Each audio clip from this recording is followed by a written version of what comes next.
হচ্ছে গুজরাটি গুন্ডা।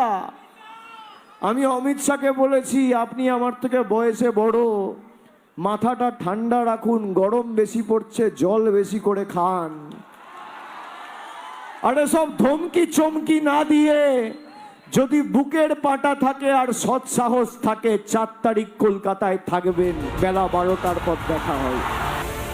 কথায় কথায় বিজেপির মাথা ঘাড় ভাঙার হুমকি দিতেন তৃণমূল সাংসদ।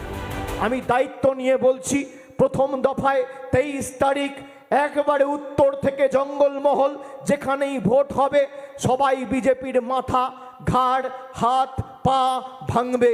আর দ্বিতীয় দফায় পূর্ব বর্ধমান আর আমাদের দক্ষিণ 24 পরগনা, হাওড়া, হুগলি, কলকাতায় আমরা ঘাড় আর মেরুদণ্ডটা ভেঙে এদের ভোকাট্টা করে বলো হরি হরি বল, বহিরাগতদের খাটে তোল বলে বিদায় দেবো।